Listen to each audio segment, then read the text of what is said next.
Hello, everybody, and welcome to our proactive tax planning workshop. I'm Don Houston with United States Investors International at LPL Financial. Today, we'd like to share with you some of the tax law changes that President Biden proposed during his presidential campaign and what they could mean for you. There's so much information out there to digest, so our hope is to simplify it down to some of the key items that we feel our clients would like to be aware of.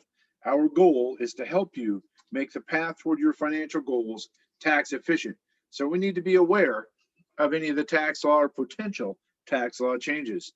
This is merely a non-political summary of what was discussed and is only intended for informational purposes. Before I begin, I find it's always important to review that there are 5 key areas of financial planning: preservation planning, retirement planning, tax planning, estate planning, and investment planning.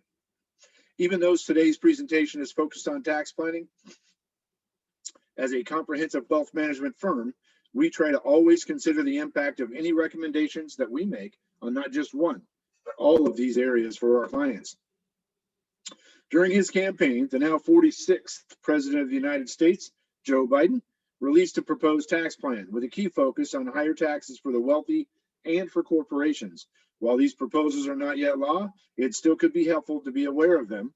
So if they are considered, you can be better prepared. This workshop will look at some of those proposed changes.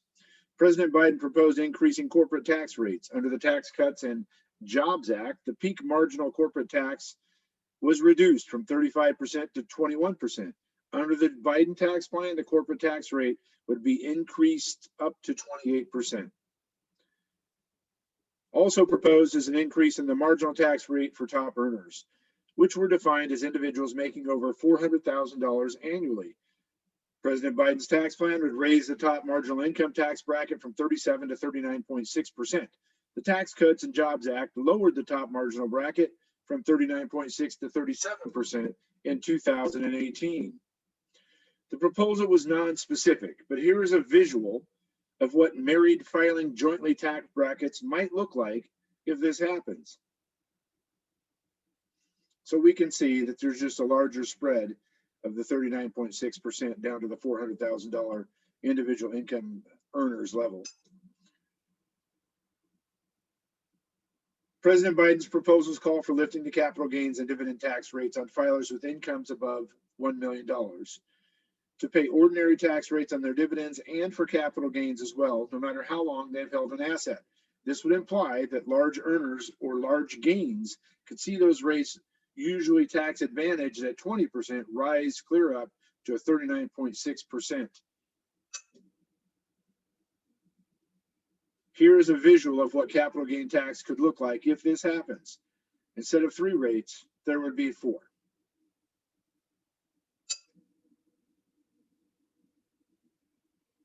President Biden's tax plan includes a cap on itemized deductions of 28% for those with earnings more than $400,000 annually. So this means for each dollar of itemized tax deductions, including charitable contributions, a taxpayer or couple filing jointly would only receive a maximum benefit of 28%.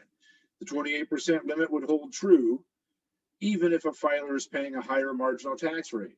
So for example, if this were enacted and you have $40,000 of deductions, then even in the highest brackets, you would only save 28%, or in this example, $11,200. Biden's tax plan would phase out small business income deductions for taxable incomes over $400,000. This is a complicated piece of legislation, and this proposal did not share any details, but we still need to acknowledge it. Now here's the big one here. There's a proposal here to eliminate the stepped up in basis. So President Biden's tax plan wants to put an end to the step up in basis. Now the stepped up basis is a tax law that applies to estate transfers.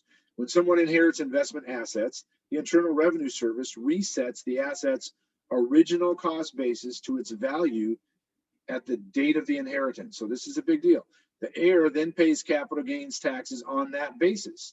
For example, if an individual invested in a $300,000 marketable securities position that is worth $500,000 at the time of their death, Their heir would pay capital gains on anything over the $500,000 if the position were ever sold. So that's the stepped up basis. This is because they receive it as they inherit it. If President Biden's tax proposal were to become law, the heirs would not inherit a stepped up basis. And if they liquidated the position after receiving it, they would realize $200,000 of capital gains if they sold a $500,000 position. So you can see why this is important. It's just the stepped up basis is going to be eliminated for capital gains on inherited securities. One of President Biden's more talked about tax plan changes is to significantly reduce tax exemptions from the current $11.7 million per individual down to $3.5 million per individual immediately. This means estates over that value would be subject to the estate tax. This is something those who have larger estates should be aware of. Now here's some funny quotes. Albert Einstein, considered one of the smartest humans of all time, he said, "The hardest thing to understand in the world is the income tax." True enough. And Will Rogers, of course, we know who Will Rogers was. The difference between death and taxes is that death doesn't get worse every time Congress meets. So, some things last for decades and decades, don't they? Taxes are one of them. We've got to pay them.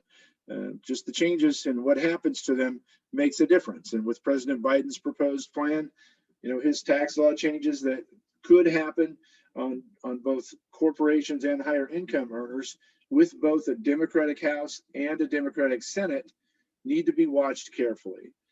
As of now, tax change moves are not expected immediately, as the new administration has initially focused on getting the pandemic under control, and rightfully so.